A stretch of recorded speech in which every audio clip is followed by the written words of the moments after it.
बड़े अरसे बाद एक ऐसे इज्तिमा में आया हूँ जहाँ पे असली वाले सियासी कारकुन मौजूद हैं।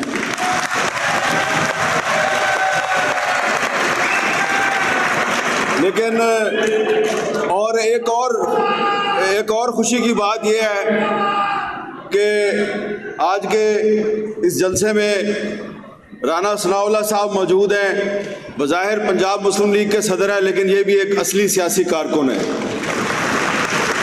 लेकिन ये मैंने राना साहब की जो थोड़ी सी तारीफ़ की है, इसकी एक वजह है। वजह यह राना साहब एक मसले में फंस गया हूँ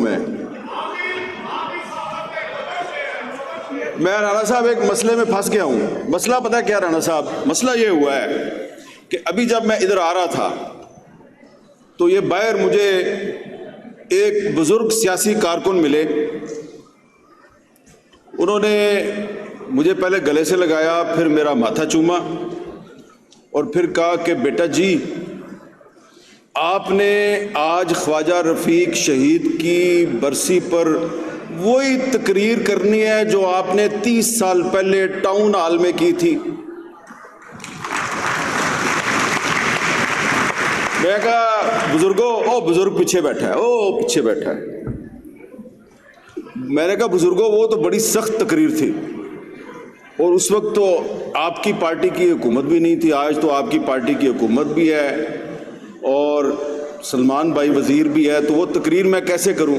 तो उन्हें कहा तेनू कसम पा रहे हैं पुत्रा, ओए असल गल दस दे, वजीर वजूर भूल जा सारे अज।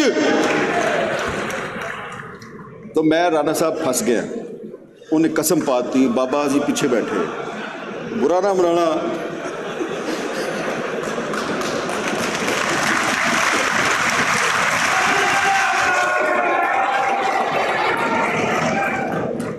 तो जब मैं हाल के अंदर आया, मैं बैठ गया स्टेज पे। अब स्टेज पे मेरे साथ एक और बंदा भी बैठा हुआ है, मसला नंबर 2, और वो पता कौन है? गुलाम हुसैन शायद। और मैंने कहा यार गुलाम हुसैन शायद तुम वही हो ना, 1997 में तुम्हें तुम्हारी पार्टी ने टिकट दिया MPA का, फिर वापस ले लिया, उसके बाद कभी तुम्हें दोबारा टिकट मिला? उन्हें कहा नहीं।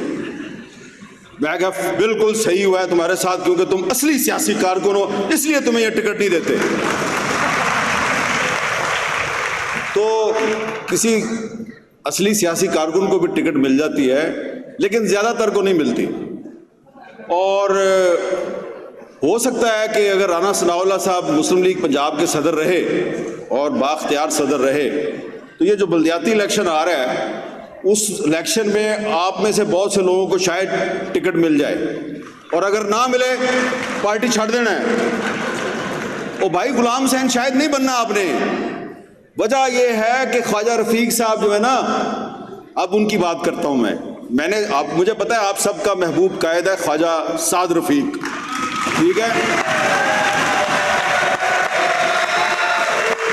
मेरा भी महबूब है, लेकिन ख्वाजा साद रफ़ीक के जो वालिद साहब हैं, ख्वाजा रफ़ीक साहब की भी गल सुन लो ना। अच्छा, अब अगर आप नारे लगाएंगे मैं बातें ज्यादा सख्त करनी शुरू कर दूंगा, क्योंकि ख्वाजा रफ़ीक साहब ने तो मुझे यही सिखाया भाई। ख्वाजा रफ़ीक साहब ने मुझे क्या सिखाया?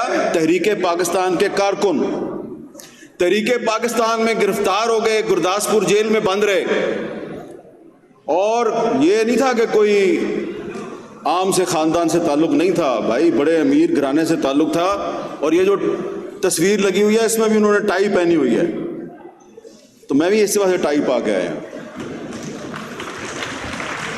ख्वाजा रफ़ीक साहब जब इस्लामिया कॉलेज अमृतसर की यूनियन के जनरल सेक्रेटरी थे, तो MA कॉलेज अमृतसर के जब वो जनरल सेक्रेटरी थे, तो मुझे एक दफ़ा एक सिख ने बताया, अमृतसर का सिख था पुराना, उसने कहा उसकी टाइयाँ बड़ी मशहूर थी, टाई बड़ी अच्छी पहनता था और बम्बई से उसकी टाई आती थी, जो अब मुंबई है।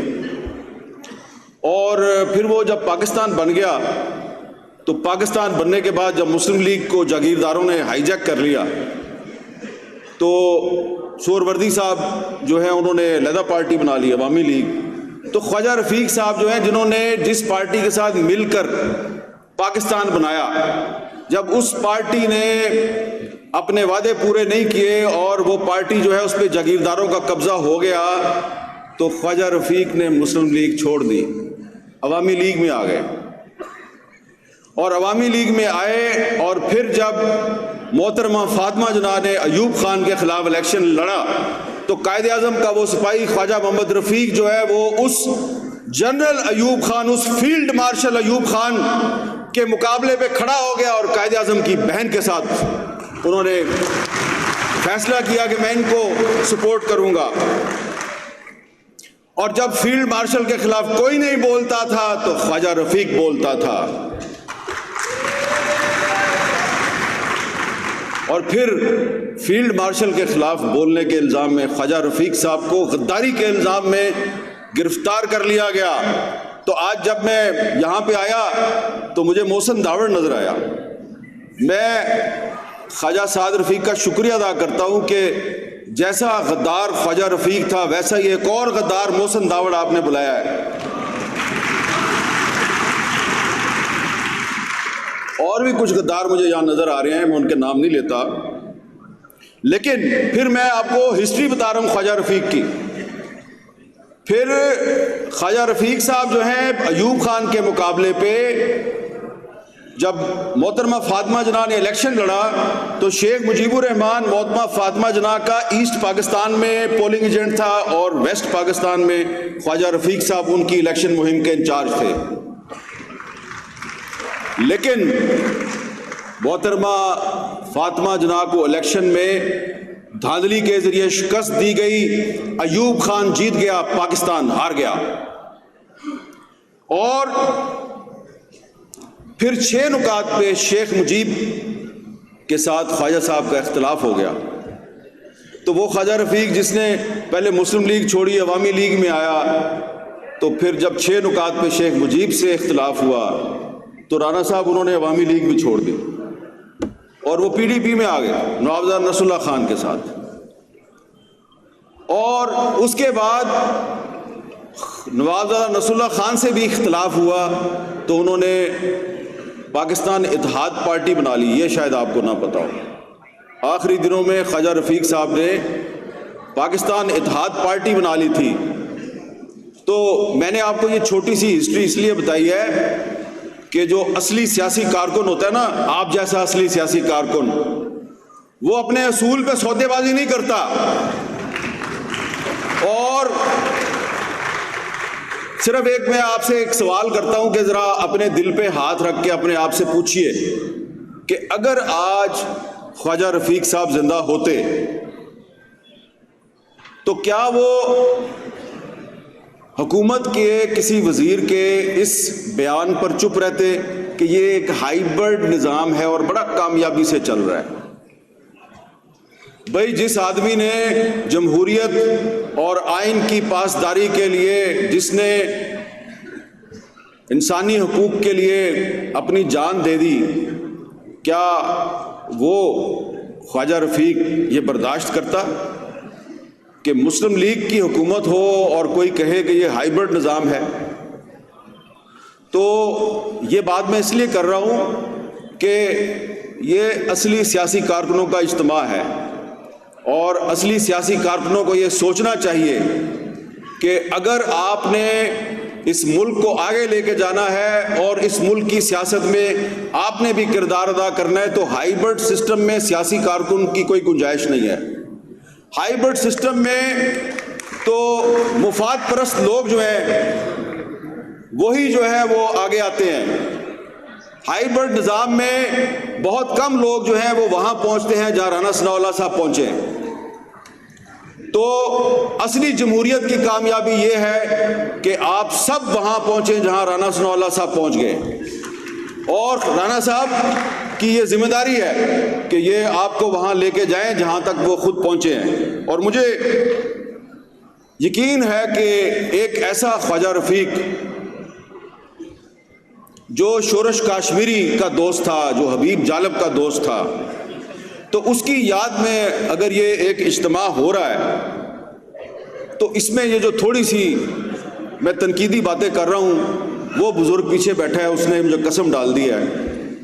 बात तो मैंने पहले भी करनी थी लेकिन थोड़ी एहतियात से करनी थी, लेकिन बुज़ुर्गों ने कसम डाल के तो वो एहतियात की सारी जंजीरें तोड़ दी हैं। तो इसलिए ख्वाजा रफ़ीक साहब के एक दोस्त हबीब जालब थे और उन्होंने उस ज़माने में एक शेर कहा था, खाक में मिल गए नगीने लोग, हुक्मरान हो गए कमीने लोग। ये उस ज़माने की बात है। तो ये बात मैं इसलिए कर रहा हूं कि आप भी चाहते हैं, मैं भी चाहता हूं कि ये हमारा पाकिस्तान आगे जाए, इसमें जमहूरियत मजबूत हो। ये जो इस वक्त सिस्टम चल रहा है ये तब्दील हो जाए, लेकिन ये सिस्टम ऐसे तब्दील नहीं होगा। हाइब्रिड सिस्टम में ये तब्दीली नहीं आ सकती। ये तब्दीली उस वक्त आएगी जब आप लोग असेंबलियों में पहुंचेंगे। और आप कैसे पहुंचेंगे, ये आपको राना सनाउल्लाह ने और साद रफीक ने लेके जाना, ये इनकी जिम्मेदारी है। एक और भी मसला है, ये बैठा है मसला ज़हीम कादरी।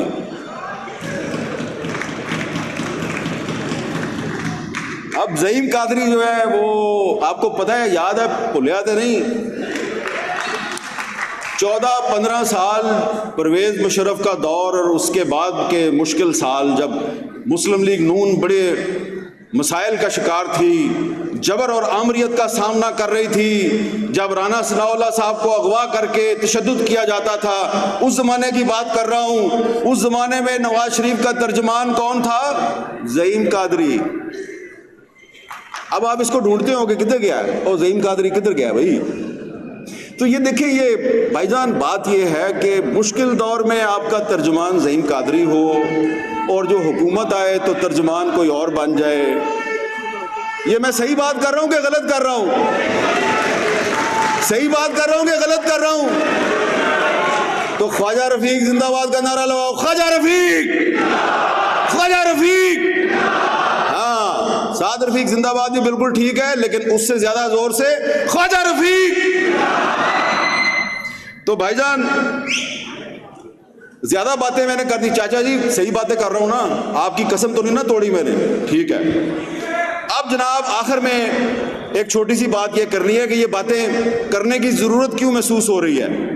एक तो हमें हाइब्रिड सिस्टम कबूल नहीं है, वो इसलिए कि भाई ये कायदे आजम की मुस्लिम लीग के वारिस हैं आप लोग। अगर कायदे आजम आज जिंदा होते, अगर ख्वाजा रफीक साहब जिंदा होते और कोई कहे कि ये हाइब्रिड सिस्टम है और बड़ा अच्छा सिस्टम है, तो ये काबिल कबूल है? नहीं। जोर से कहें नहीं। तो हमने इस पाकिस्तान को कायदे आजम का पाकिस्तान बनाना है और आपने बनाना है, आपने बनाना है। ऐसा पाकिस्तान नहीं बनाना कि जब पिछले दौरे हुकूमत में एक सदारती ऑर्डिनेंस के जरिए पीका कानून जो है वो हम पर मुसल्लत किया जाए और हम उस पीका कानून के खिलाफ